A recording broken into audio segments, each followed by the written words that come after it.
Yo, what up, and welcome back to Pnoid News. Man, listen, I got something for y'all today. Actually, I got two videos I'm going to make tonight. I was supposed to have my kids, but they ain't come through, so is what it is, you know what I mean? So we're gonna, work on some YouTube stuff tonight. It's a good time watching the game. I lost $50 on Buffalo. Serves me right for betting on fucking Buffalo. Let's keep this 100% honest. But I just got done reading this piece from Curtis Yarvin here recently, right? And there's a reason why, like, I don't find the amount of success I should find, and why I stay my ass out of a lot of trouble that I probably should be in, right? It's because of the fact that I'm not a pundit, right? So, like, I'm not an individual who stands here and tries to like grab pay piggies and sell y'all a vision of nonsense of reforming the system, and like really like just critiquing what power does, right? And like bitching from the right wing. It's not what I do, right? You've never seen me do this on my channel. It's not my thing, right? What I do is I stand here and I bring out like the historical reasons and anthropological and logical, societal and cultural reasons why it is that things are the way they are. I think it's kind of important to do so. So, Curtis Yarvin has decided to write about this, and I think I'm going to read it to you and break it down, because I'm not going to say he puts it better than I do, but like, yo, I love his writing, man. I think it's fucking hilarious. And maybe y'all will enjoy it more, right, coming from me, because there's a lot of people who don't like Yarvin and his way of writing. And I don't know, like, I guess I read it in a different way than y'all. I don't know, man. Listen, yeah, I'll read it. Let's check it out. It's a little long. You know what I mean? It's probably going to be, I don't know, it'll probably be about like 20 minutes worth of reading, whatever it is. You know what I mean? So let's get to it. The purpose of a pundit is what he does. The fantasy has no more relevance to the actual system than any other fantasy. One Knight's principle for analyzing system entirely parallel to Ranke's historical rule of drawing history as it really was, right? And Burnham's political rule of real meanings, but not loaded with any historical or political baggage, is the mantra of the purpose of a system is what it does. This is really important, right? Oftentimes people complain about this system. Like, I get into it, with Pops and Mike and all these people, and they go, listen, like, it's Satan, right? And they're evil. And I go, no, this system has a purpose, and it's doing exactly what this purpose is supposed to do, right? In the end of the day. But so let's keep going. Although this slogan is literally wrong for the most common definition of purpose, the original intent of the past designers, this was the purpose of the slogan itself, to remind you of the past does not exist.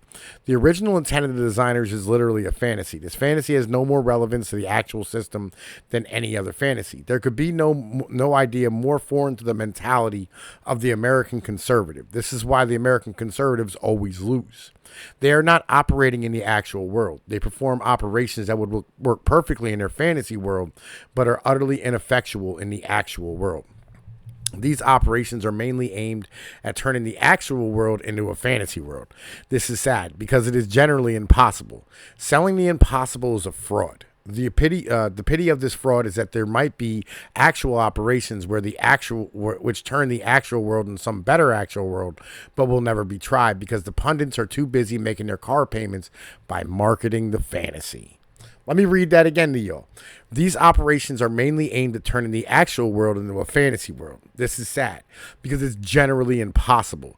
Selling the impossible is a fraud. The pity of this fraud is that there might be actual operations which turn the actual world into some better actual world, but will never be tried because the pundits are too busy making their car payments by marketing the fantasy. And this is really important to understand, right? Like, as people who call themselves conservatives, right? They stand here and they look at the world and it's a fantasy, right? Their ideas of what it's supposed to be is completely fantastical, right? It's not how this operates. Like, when you look at the system, right? And this is important to understand when you look at the system. When we needed industrial workers and coal miners, our school produced industrial workers and coal miners.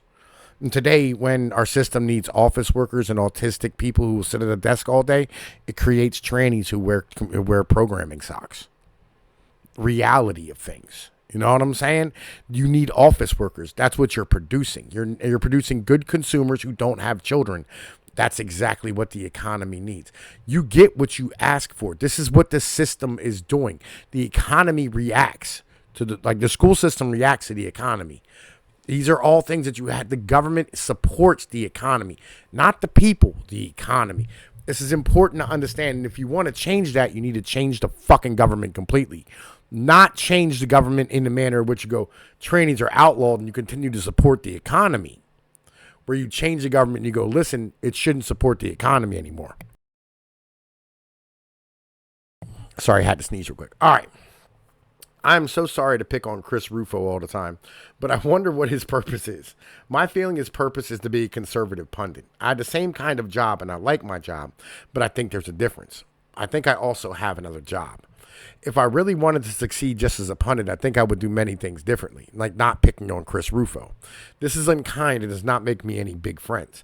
Also, Chris is a very successful pundit and a very busy man. So this time I have written a short post which I hope he will be able to understand. Unfortunately, Chris, in his role as a pundit, has to pretend he has a different purpose. This purpose is helping Americans save themselves from all the many slings and arrows of an inept and mentally disturbed regime. I feel this is my purpose, and I think it would be much more successful in my role as a pundit if I could discard it. He recently did a post about Chris Ruffo. It was hilarious.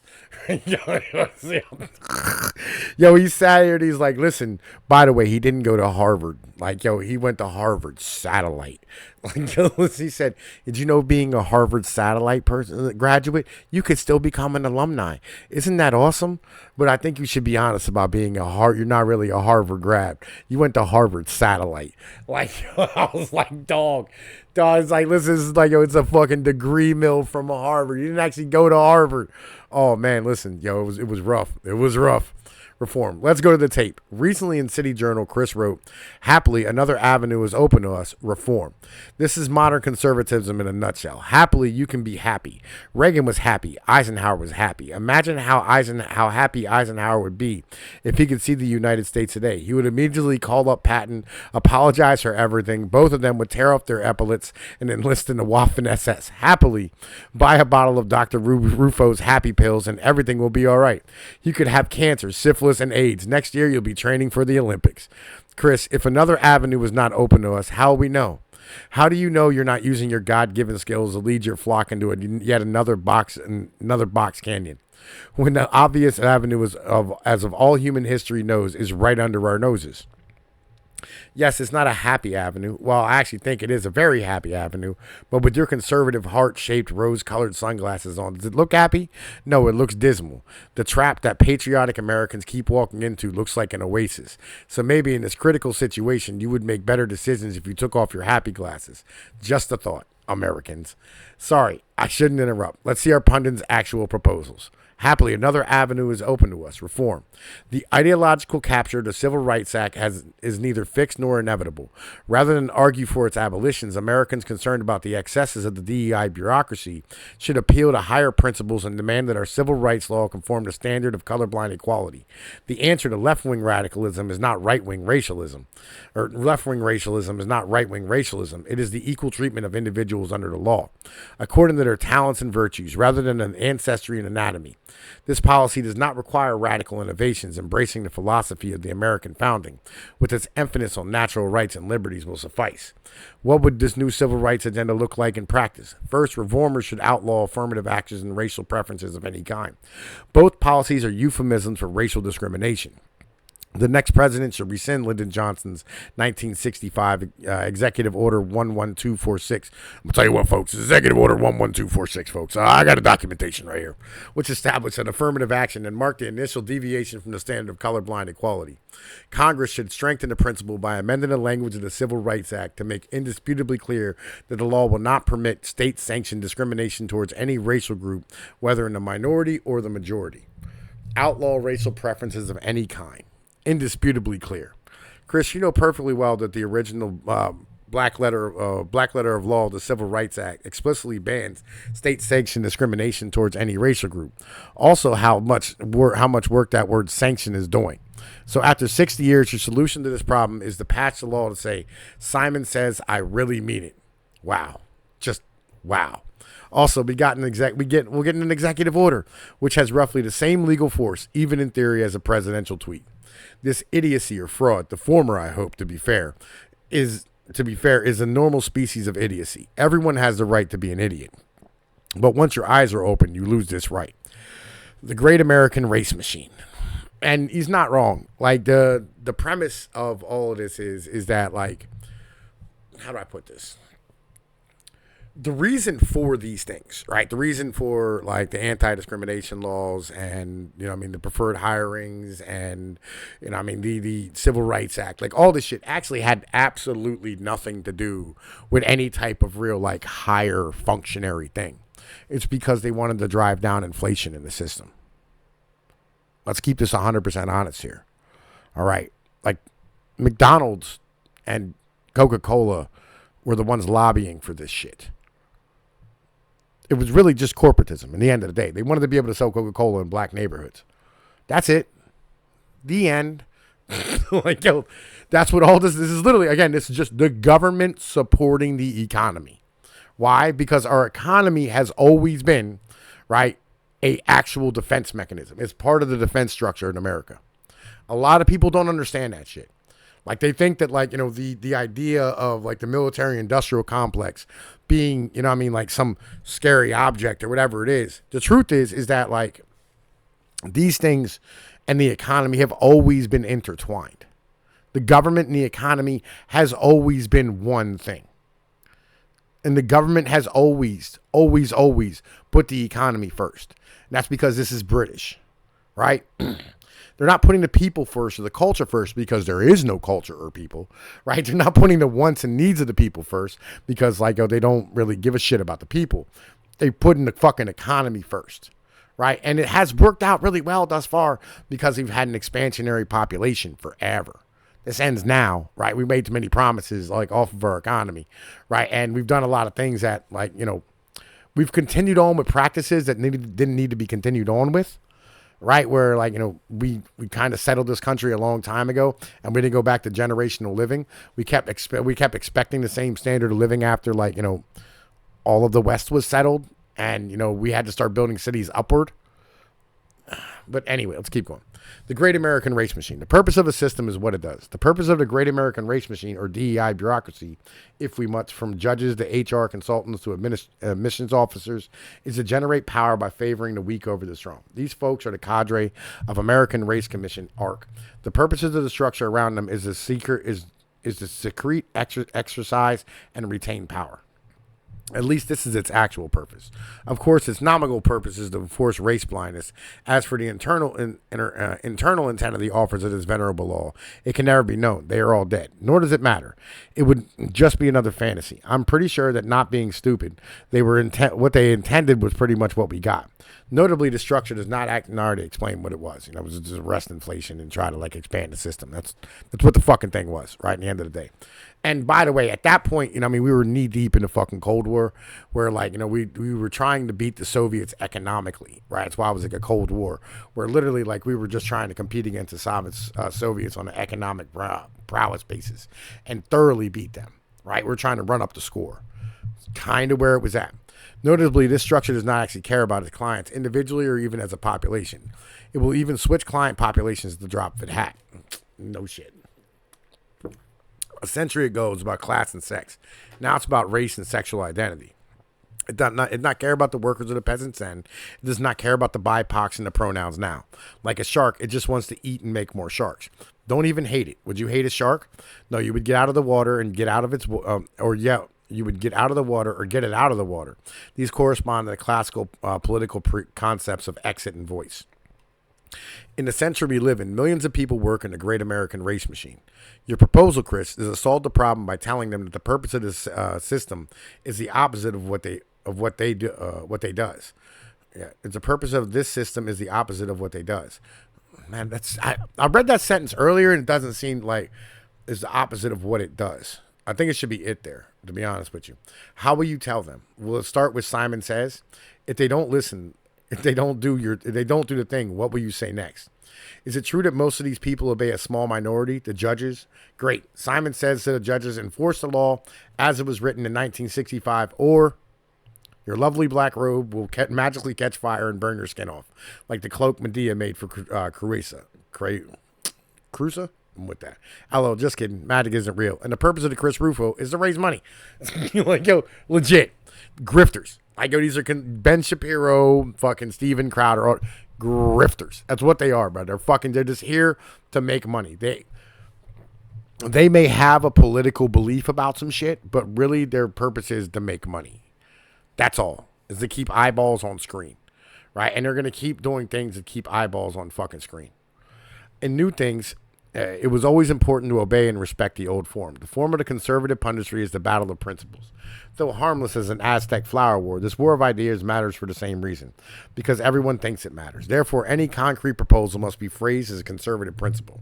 Instead of the modern conservative vision of mandatory colorblindness enforced by newly reformed penchant race machine, perhaps we should just convince them all. I propose the profoundly unoriginal American principle of freedom of association. Like, man, listen, like, real talk, man. Spirit, my man's is my spirit animal. Like, I talk about that shit all the fucking time, right? As flawed human beings, we may be able to use our freedom to associate or not associate with others well or badly, fairly, unfairly, nicely or nastily. There is absolutely no reason to have a vast army of armed nannies making sure there's always everyone is always nice to everyone. For almost all ways of being nasty, we understand this perfectly. Under the old regime, we were lied by fake scientists into believing that if we erased this way of being nasty, enormous, unpleasant historical disparities would disappear. Instead, they got worse. It's not an experiment if you don't care what the result is. Race favoritism in our private lives can be, like any form of unfair favoritism, nasty. It is not and has never been against the law to be nasty, nor should it be. The minimus curat lex. The courts must not care whether or not anyone is or is not an asshole. I'm 95% sure that's not what the fuck it say. You know what I mean? I'm going to keep that 100. Right? It's like, yo, he's always pulling them motherfuckers out of his ass in that fucking Latin shit, right? Like, real shit. It's fucking, fucking Luxus Populi Suprema Lex and fucking Salus Populi Suprema Lex, which is, by the way, is the state motto of fucking Missouri. Like, he's always pulling that shit the fuck out. Nor is racial preference to itself a human university. The cause of broad sociological disparities between continental races for which no historical, political, or sociological explanation is credible, were this not already shown by broad historical experience, it would have been more proven definitively by the modern experiment of using state force to invert this preference. An unusual experiment, but hardly unique, which has had the same result in every time and place it was tried. Scientific method much?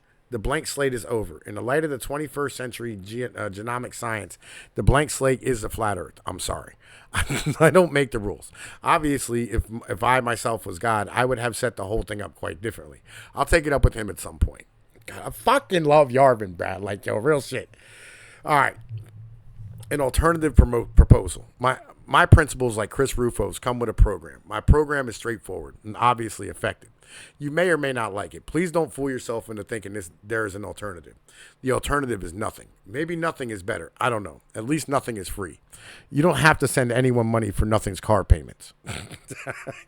Jesus Christ. The purpose of the system is what it does. What it does is bad. Ergo, the only way to make it stop is to liquidate the great American rape machine. Ergo, the only path to fixing this problem is the birth of an absolute new regime capable of such a liquidation. I tell people I'm a neo-reactionist communitarian, right? Like, listen, I want community to be like the fucking law, right? Like, I want my fucking community to run things, right? Basic, right? Really, really basic shit. But I know in order to get there, we're probably going to need a king to set up this fucking system, like to go, like, leave everybody the fuck alone, which, by the way, we're coming up on here soon. No system, public or private, is exempt. The socialist becomes a libertarian when his nonprofit universities, media companies, and last but not least, tycoons are threatened. No, gentlemen, we have learned the depth of your commitment to liberty. My proposal is to fire all these people. Everyone in every sector, public or private, erasing the difference, after all, was their idea. Who was involved with the race machine? Only a thorough illustration of this ideology will end. Will end America's long retarded race war. Also, progressive tycoons, meaning basically all of them, must be proscribed. The modern bloodless form of proscription is just a wealth cap, maybe at about 10 million. This is not a punishment, because any new regime must be founded on reality. It must be founded on must found its legitimacy on a recognition of the real legitimacy of the old regime. Though it was not good, it was legitimate. Though none of its rules or structures are immune to liquidation and revision, they were valid, and no human being can be blamed for following them. While these people must lose their jobs, a new regime must also create new jobs for them.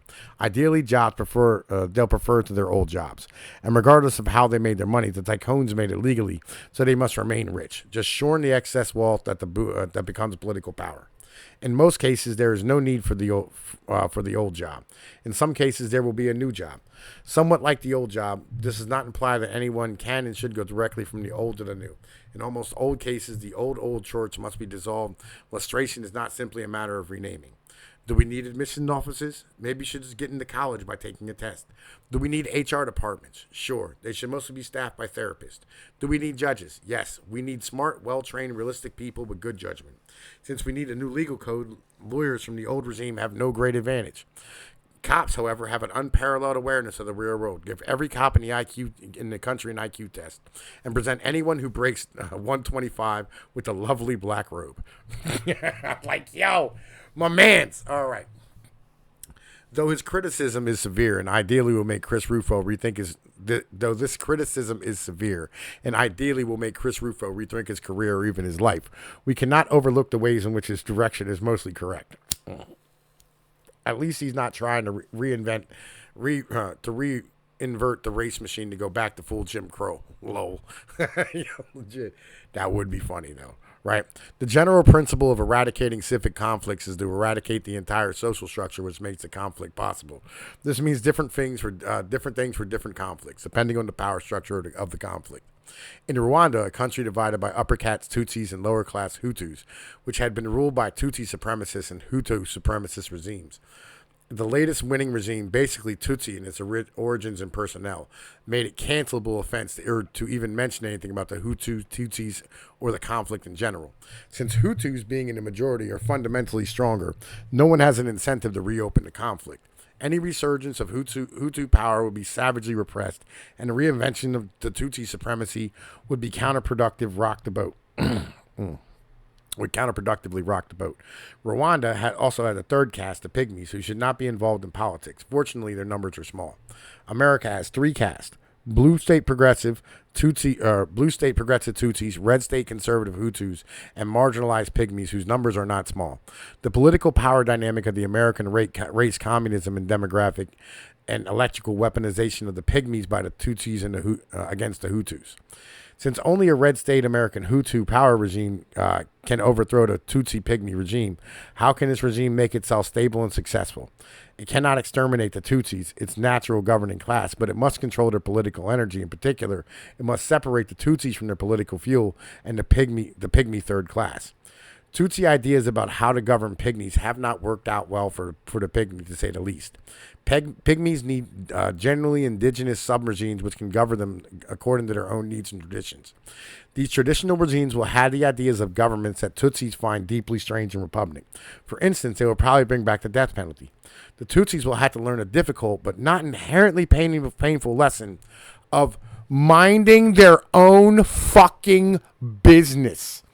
I'm going to read that again. The Tutsis will have to learn, listen, the fucking left in this country, the fucking professional managerial class in this country needs to learn the fucking painful and difficult lesson of minding their own fucking business.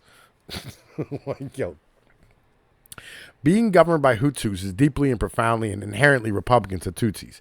The Tutsis, being pacified thoroughly and stably, will need their own sub-regime with social practices like chemically castrating children that horrify the Hutus. Of course, Hutus are quite uninterested in being forcibly converted to Tutsuism, but this will not be a problem under any Hutu power regime worthy of its name.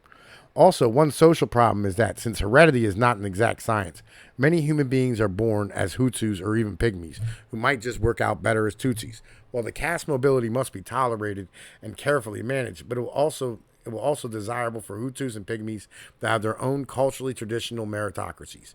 Above all, the Tutsi regime of Paul Kagame prospered stably, totally defeating their enemies, and then treating them fairly. This is not a new idea. To regere imperio populus Romain momentum high to be arunt artis pasqui imponere morem parser subjectis et debellere superbos, to impose the way of peace and show mercy to the conquered, to subdue the proud.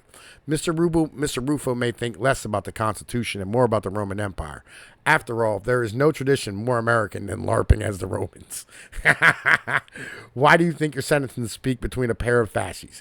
But as you must have an African fetish, President Cagney will do. Maybe the daughter could marry Baron Trump. As always, subscribe now. Yo, listen, man. Real shit. He's right. He's 100% right. We just have a really hard problem accepting our place in life and understanding that we really shouldn't be governed by these people and we shouldn't govern them. We actually do need to divide shit the fuck up and have like the ability to govern ourselves and them to govern themselves. But the problem is the economic system, what we have right now wouldn't allow that, because GDP number would go down. And all hail the GDP. All hail the GDP, right? Like that's what the fuck they're at right now. So look, I'm Tom Pease with Pnoid News. I hope y'all enjoyed this. Maybe somebody fucking should send us on Twitter to Curtis. All right, y'all look, I'm gonna holla at y'all. Like, share, and subscribe. I'm up out of here.